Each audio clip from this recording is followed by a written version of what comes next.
우리 사도신경으로 신앙 고백하심으로 3월 9일 화요일 새벽 기도회를 시작하도록 하겠습니다.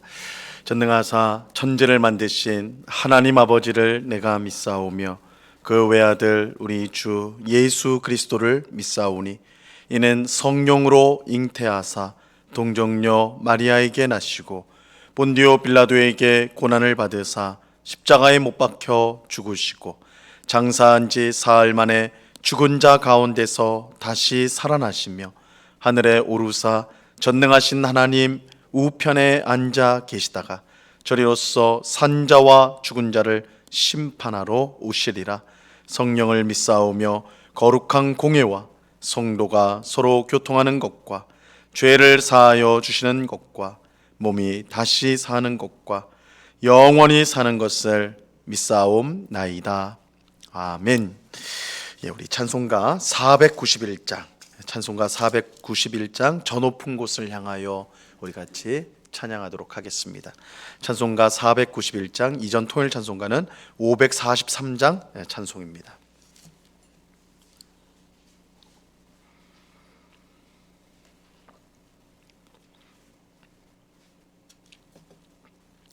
찬송가 491장을 같이 찬양하도록 하겠습니다. 저 높은 곳을 향하여 날마다 나아갑니다.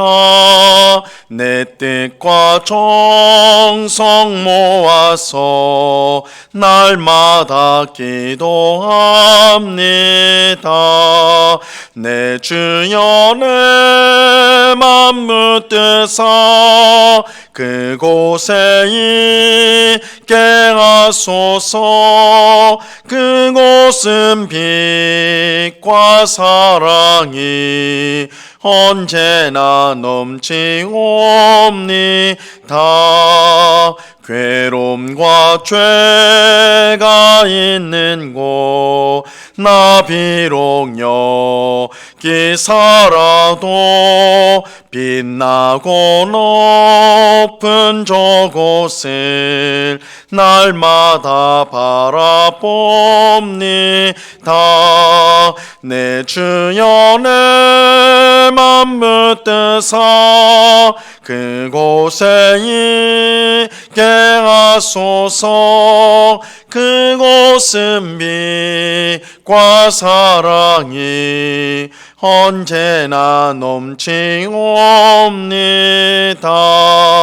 의심의 안개 거치고 근심의 구름 없는 곳 기쁘고 참된 평화가 거기만 있사옵니다.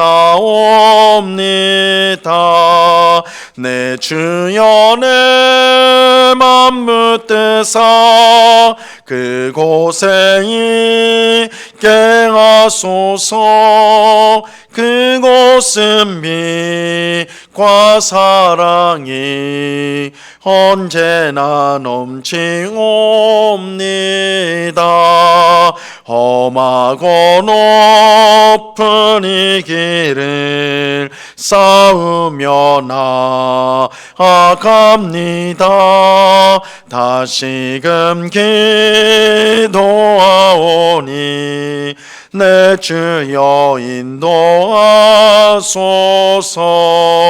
내 주여 내 맘 묻드사 그곳에 있게 하소서.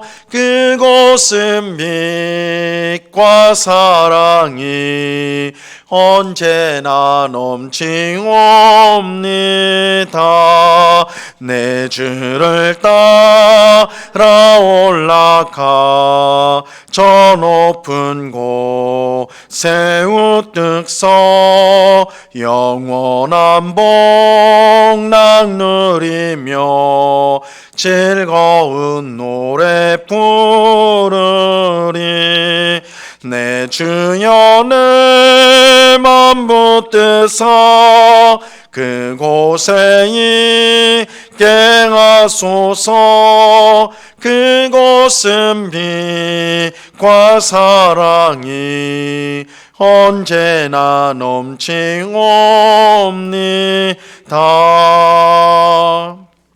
아멘. 같이 기도하겠습니다. 참 좋으신 아버지 하나님, 감사합니다. 간밤에 단잠을 이루게 하시고 또한 피곤한 몸이지만 주님께서 힘 주시고 은혜 주셔서 이렇게 기도의 자리로 나올 수 있도록 은혜 베풀어 주심을 참으로 감사합니다. 이 시간에도 하나님을 기쁘시게 못하는 모든 우리의 죄악들을 주의 보혈로 깨끗이 씻어 주시옵소서. 우리의 의로 또한 우리가 가진 공로로 이렇게 주님 앞에 나온 것이 아니라 오직 예수 그리스도의 보혈의 공로를 힘입어 주님 앞에 나왔사오니 저희들 불쌍히 여겨 주옵시고 저희들의 심령을 깨끗게 하옵시고 세상의 헛된 것들에 우리의 마음을 미련을 가지고 그것들을 집착했던 모든 마음들을 내려놓게 하옵시고 하나님 나라를 향하여 늘 바라보며 그 나라를 향해 달려나가는 주의 백성들이 다 될 수 있도록 주님 주장하여 주시옵소서. 그러나 주님, 우리의 다짐과 우리의 능력만으로 주님의 뜻대로 이 세상을 살 수가 없습니다. 오직 성령으로 충만케 하셔서 성령이 우리의 생각을 다스려 주시고 우리의 입술과 우리의 삶을, 우리의 모든 행실을 인도하여 주셔서 정말 주님을 기쁘시게 하는 삶을 날마다 살아가는 거룩한 주의 백성들이 다 될 수 있도록 주님 주장하여 주시옵소서. 아버지 하나님, 이 시간에 우리의 마음을 짓누르고 있는 염려와 근심이 있다면 믿음을 발휘하여서 그 모든 것들을 주님 앞에 맡겨드리는 저희가 되게 하여 주시옵소서. 우리가 아무리 염려하고 근심해도 아무것도 할 수 없는 연약한 저희들임을 고백하며 모든 것을 전능하신 아버지 하나님의 손에 맡겨드리며 또한 주께서 우리에게 가장 복된 것으로 응답해 주실 것을 믿고 확신하는 주의 백성들이 다 될 수 있도록 주장하여 주시옵소서. 이 시간 주의 말씀을 듣고자 합니다. 성령 하나님께서 밝히 조명하여 주셔서 주의 말씀의 뜻을 잘 깨닫게 하시고 이 말씀이 우리에게 위로가 되고 힘이 되게 하옵시며 또한 잘못된 것을 들춰내어 우리로 하여금 정신을 바짝 차리고 주님 앞에서 살아갈 수 있게 하는 귀한 주의 말씀으로 듣게 하여 주시옵소서. 귀한 은혜 주실 주님께 감사와 찬양을 올려드리오며 예수 그리스도 이름으로 기도드리옵나이다. 아멘. 우리 하나님 말씀을 다 같이 봅니다. 누가복음 12장 54절로 59절까지의 말씀을 다 같이 보도록 하겠습니다. 누가복음 12장 54절로 59절까지의 말씀입니다.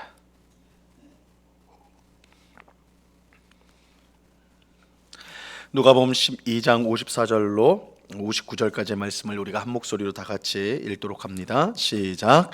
또 무리에게 이르시되 너희가 구름이 서쪽에서 이는 것을 보면 곧 말하기를 소나기가 오리라 하나니 과연 그러하고 남풍이 부는 것을 보면 말하기를 심히 더우리라 하나니 과연 그러하니라. 외식하는 자여 너희가 천지의 기상은 분간할 줄 알면서 어찌 이 시대는 분간하지 못하느냐. 또 어찌하여 옳은 것을 스스로 판단하지 아니하느냐. 내가 너를 고발하는 자와 함께 법관에게 갈 때에 길에서 화해하기를 힘쓰라. 그가 너를 재판장에게 끌고 가고 재판장이 너를 옥졸에게 넘겨주어 옥졸이 옥에 가둘까 염려하라. 내게 이르노니 한 푼이라도 남김이 없이 갚지 아니하고서는 결코 거기서 나오지 못하리라 하시니라. 아멘. 예수님은 오늘 우리가 읽은 본문 앞부분에서 내가 불을 던지러 이 땅에 왔다, 불을 던지러 왔다 말씀하셨어요. 여기서의 불은 심판을 말하는 것입니다. 즉 예수님은 세상을 심판하기 위해 이 세상에 오셨습니다. 하지만 이것은 예수님이 다른 곳에서 하신 말씀과는 다르게 정반대되는 것처럼 보여요. 요한복음 3장 17절 말씀에 보면 하나님이 그 아들을 세상에 보내신 것은 세상을 심판하려 하심이 아니요 그로 말미암아 세상이 구원을 받게 하려 하심이라, 이렇게 말씀하고 있습니다. 심판하려 하심이 아니라 구원하기 위해 왔다, 이렇게 이제 분명하게 말하죠. 우리가 잘 아는 것처럼 예수님은 죄인을 구원하기 위해 이 세상에 오셨습니다. 하지만 오늘 우리가 읽은 본문 앞에서는 구원이 아니라 불을 던지러 왔다. 불은 심판을 상징한다고 그랬어요. 심판하러 왔다, 이렇게 말씀하고 있어요. 우리는 이것을 어떻게 이해해야 되는 것일까요? 사실 이 구원과 심판은 서로 정반대되는 뜻으로 보이지만 실제로는 이 동전의 양면처럼 언제나 함께 한다는 것을 알아야 합니다. 구원이 있는 곳에 심판이 있고 심판이 있는 곳에 구원이 있습니다. 우리가 복음을 전할 때 그것을 듣고 믿는 사람은 구원을 받지만 듣고도 믿지 않는 사람은 심판을 받게 되는 것입니다. 그래서 우리가 복음을 전할 때도 구원과 심판은 언제나 함께 그 자리에 있는 거예요. 듣고 믿는 사람은 구원을 받고 믿지 않는 사람은 심판을 받는 것이죠. 예수님은 세상을 구원하기 위해 오셨지만 그를 믿지 않는 사람에게는 심판이 임하게 됩니다. 이런 점에서 예수님은 불을 던지러 오셨다라고 말씀하는 것입니다. 이런 점에서 예수님의 십자가 죽음은 이 세상 역사에서 가장 중요한 사건이라고 말할 수가 있습니다. 왜냐하면 예수님의 십자가 죽음으로 온 세상 사람들이 구원받은 사람과 심판받은 사람으로 완전히 분리되기 때문입니다. 나의 죄를 대신해서 십자가에서 죽으신 예수님을 믿는 사람에게는 구원이 주어집니다. 하지만 십자가에서 죽으신 예수님을 그저 죄인이라고 생각하고 무시하는 사람에게는 심판이 주어집니다. 예수님의 십자가 죽음이야말로 온 세상 사람들을 둘로 나뉘는 가장 중요한 사건이다. 인류 역사상 가장 중요한 사건이 뭐냐? 결국 인류를 둘로 나누는, 구분하는 사건인 십자가 사건이야말로 가장 중요한 사건이라 말할 수가 있습니다. 근데 중요한 것은 인류 역사상 가장 중요한 이 사건이 이제 곧 일어나게 될 텐데, 오늘 본문에서 보면 이제 예수님께서 그 십자가에서 죽으시는 그 사건이 곧 후에 일어나게 될 것인데, 이 당시 유대인들은 그것을 전혀 깨닫지 못했다는 것입니다. 알지 못했다는 거예요. 오늘 우리가 함께 읽은 본문은 1차적으로 인류 역사상 가장 중요한 사건인 이 십자가 사건을 앞에 두고도 그 중요한 시기를 전혀 깨닫지 못했던 유대인들을 향한 책망의 말씀입니다. 자, 오늘 본문 54절과 55절을 보세요. 또 무리에게 이르시되 너희가 구름이 서쪽에서 이는 것을 보면 곧 말하기를 소나기가 오리라 하나니 과연 그러하고 남풍이 부는 것을 보면 말하기를 심히 더우리라 하나니 과연 그러하니라. 우리는 이제 자연 현상을 보면서 곧 앞에 될 일들을 예측을 할 수가 있습니다. 가령 하늘이 맑다가 어두운 구름이 막 몰려올 때가 있잖아요. 그럼 우리는 자연스럽게 어떻게 생각합니까? 곧 비가 오겠구나, 이렇게 이제 생각을 하죠. 그리고 6월 말쯤에 강한 바람이 불면 이건 그냥 바람이 아니라 이 태풍이 오는구나. 6월과 7월에는 태풍이 오니까 태풍이 오는구나, 이렇게 예측을 할 수가 있어요. 유대인들도 마찬가지였습니다. 이 구름이 서쪽에서 불면 이제 서쪽에서 일어나게 되면 소나기가 곧 오게 될 것을 그들은 알았고, 남쪽에서 남풍이 부는 것을 보면 곧 더워지리라는 것을 그들이 예측을 하였어요. 그런데 예수님은 이런 자연현상을 보면서는 어떻게 될지 잘 알면서, 그렇게 자연현상을 관찰하면서 앞으로 어떻게 될 것인 것은 잘 알면서 왜 너희가 사는 이 시대는 분간하지 못하느냐, 예측하지 못하느냐, 이렇게 책망하고 있는 거예요. 56절과 57절을 보세요. 외식하는 자여, 너희가 천지의 기상은 분간할 줄 알면서 어찌 이 시대는 분간하지 못하느냐? 또 어찌하여 옳은 것을 스스로 판단하지 아니하느냐? 이 구름과 바람을 보며 앞으로 어떻게 될지 잘 아는 너희가 어찌하여 인류 역사상 가장 중요한 시기인 지금을 알아보지 못하느냐? 지금 시기가 얼마나 중요한지를 알지 못하느냐라는 책망이에요. 사실 구름이 서쪽에서 일어나는 것을 보고 곧 소나기가 온다는 것을 알지 못해도 큰 문제는 아니에요. 비가 오면 그냥 비 맞으면 그만이죠. 또 남쪽에서 바람이 불어 곧 엄청난 더위가 온다는 것을 몰라도 큰 문제가 되지 않습니다. 하지만 하나님께서 그 아들을 세상에 보내셨고 이제 곧 십자가에서 죽게 된다는 사실을 모르면 안 되는 거예요. 이거는 모르면 안 돼요. 왜냐하면 이 사건에 이 세상 모든 사람의 운명이 달려있기 때문입니다. 이 십자가 사건에 나의 운명, 또한 나아가서는 인류의 운명이 달려있기 때문이에요. 이 사건으로 어떤 사람은 구원을 받고 어떤 사람은 영원한 심판을 받게 될 것입니다. 이것은 자연현상을 보면서 앞으로 될 일을 예측하는 것과는 비교가 안 되는 중요한 일이죠. 자연현상을 예측하는 것은 틀려도 괜찮아요. 내일 무슨 일이 일어날지 몰라도 그리 큰 문제가 되지 않습니다. 하지만 하나님께서 우리를 구원하기 위해 예수님을 보내셨고 자기의 아들인 예수님을 보내셨고 그 예수님이 우리 죄를 대신하여 십자가에서 죽는다는 것은 반드시 알아야 되는 거예요. 여기에 우리의 영원한 운명이 달려있기 때문입니다. 예수님은 정말 중요한 일이 발생할 것을 알고 있다면 거기에 맞는 행동을 미리 취해야 된다. 이렇게 또한 이어서 말씀하십니다. 58절과 59절을 보세요.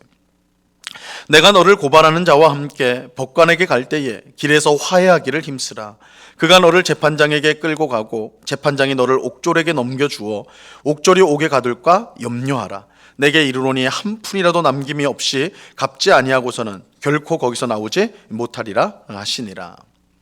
어떤 사람이 나를 고발하려고 어떤 사람과 함께 이제 재판을 받으러 갈 때에 이 재판 결과가 뻔해요. 내가 잘못을 했어요. 내가 잘못을 했다.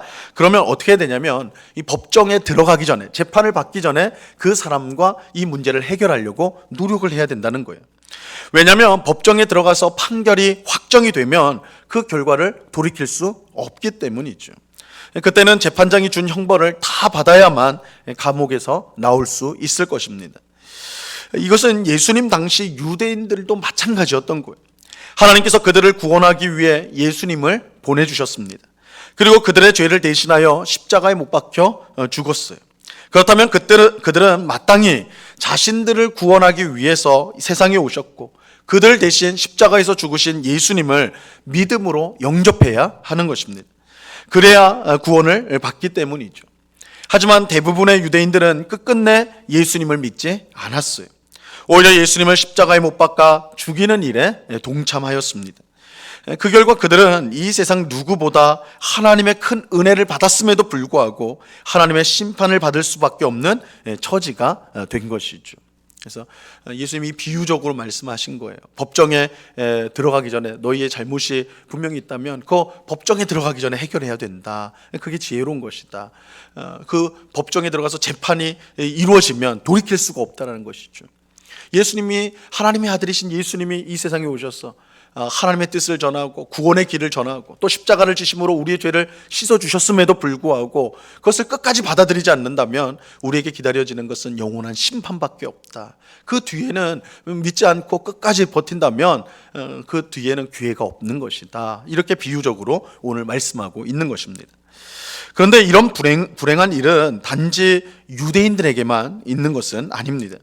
오늘 우리도 마찬가지예요. 오늘 우리도 예외가 아니에요.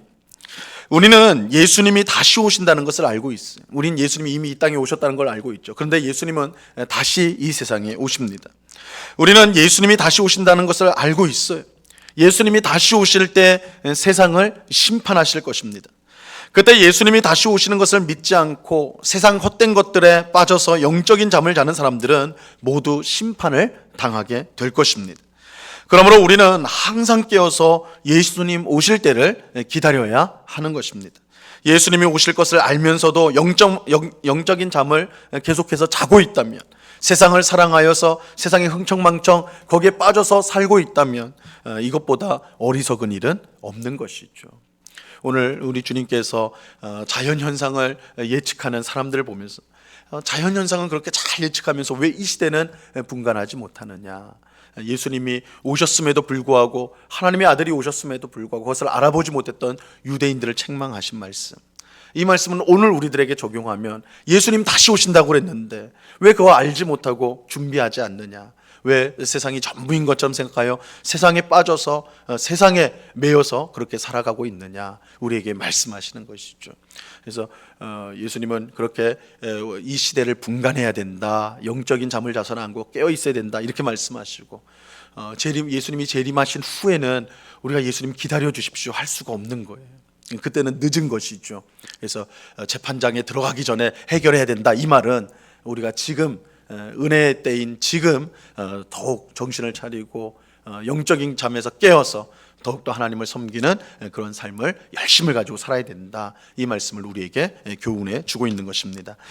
오늘 기도하는 우리 모두는 예수님이 오신다는 사실을 분명히 믿고 항상 깨어서 그날을 준비하는 삶을 살 수 있게 되기를 바랍니다.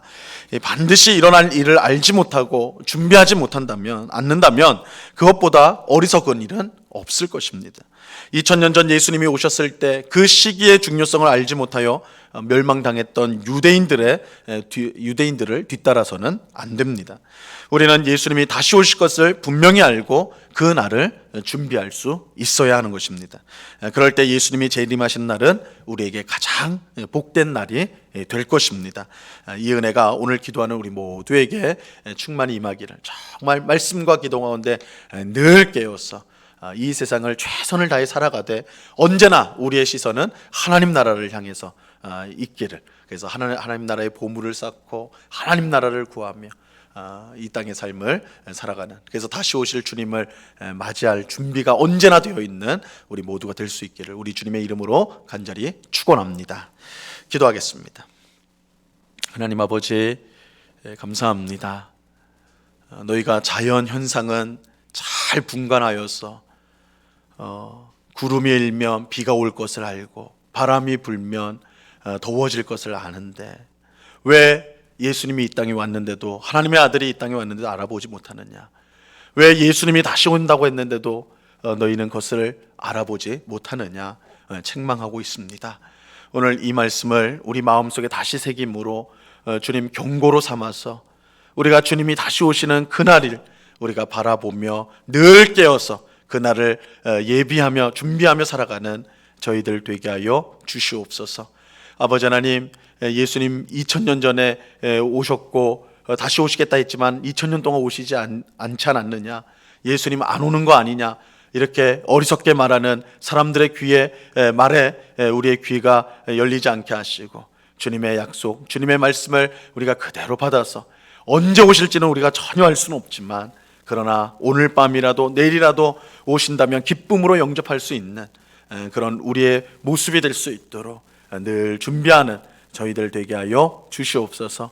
이를 위하여 하나님 나라를 늘 구하며 또한 다른 사람을 돕고 섬김을 통해 하나님 나라의 보물을 쌓는 삶을 오늘도 살아갈 수 있도록 도와주시옵소서. 세상의 것들을 좀 가지지 못했다고 해서 불평하고 원망하고 절망하는 삶이 되지 않게 하옵소서. 우리에게는 영원한 하나님 나라가 있음을 알고 감사와 기쁨 가운데 이 땅을 살아가는, 만족하며 살아가는 주의 백성들이 다 될 수 있도록 은혜를 내리워 주시옵소서. 아버지 하나님, 이 시간에 또한 간절히 기도하옵기는 우리 응곡교회를 위해서 기도합니다. 아버지 하나님, 교회를 이곳에 세워주시고 또한 복음을 전하는 귀한 사명 주심을 감사합니다. 주님, 우리 응곡교회가 정말 주님의 뜻에 합당한 교회가 되게 하여 주시옵소서. 이 시대를 본받는, 세상을 본받는 교회 되지 않게 하시고 오직 하나님의 말씀을 기준으로 성령의 인도하심을 쫓아 정말 하나님을 기쁘시게 하는 교회가 될 수 있도록 도와주시옵소서. 온 성도들이 서로 사랑하기를 원합니다. 아버지 하나님, 우리가 서로 사랑할 때 세상 사람들이 그런 우리들을 보고 예수의 제자인 줄 안다고 말씀하셨사오니 아버지 하나님, 서로 사랑하며 서로 섬기며 또한 그 사랑이 넘치고 그 은혜가 넘쳐서 주변 이웃들을 잘 섬기는 그런 복된 교회가 될 수 있도록 주님 주장하여 주시옵소서. 아버지 하나님, 교회 파송 선교사를 세우고자 이렇게 준비하고 또한 오는 주일에는 공동회를 가지고자 합니다. 아버지 하나님, 주님께서 성령께서 선교를 명하시고 또한 그 일을 이루시는 줄로 믿습니다. 이 일에 수종을 드는 정말 성령의 음성에 귀를 기울이고 또한 순종함으로 주께서 기뻐하시는 선교의 일들을 잘 감당하는 우리 교회가 될 수 있도록 주장하여 주시고 온 성도들이 이 일에 함께 기도하며 한 마음을 모아서 정말 주님 기쁘시게 하는 일들을 잘 감당해 갈 수 있도록 붙잡아 주시옵소서. 아버지 하나님, 이 시간에 여러 가지 간구의 제목들로 기도하는 주의 백성들 한 사람 한 사람 붙들어 주옵시고 우리의 기도를 들으시고 가장 복된 때에 가장 복된 것으로 응답하여 주실 것을 우리가 확신하며 기뻐하는, 또한 이 기도를 통하여 하나님을 더 깊이 알아가는 귀한 시간이 될 수 있도록 은혜를 내리워 주시옵소서. 언제나 우리와 함께 하시는 주님께 감사와 찬양을 올려드리오며 예수 그리스도 이름으로 기도드리옵나이다. 아멘. 하늘에 계신 우리 아버지여, 이름이 거룩히 여김을 받으시오며 나라에 임하옵시며 뜻이 하늘에서 이룬 것 같이 땅에서도 이루어지이다. 오늘날 우리에게 일용할 양식을 주옵시고 우리가 우리에게 죄 지은 자를 사하여 준 것 같이 우리 죄를 사하여 주옵시고 우리를 시험에 들게 하지 마옵시고 다만 악에서 구하옵소서. 대개 나라와 권세와 영광이 아버지께 영원히 있사옵나이다. 아멘.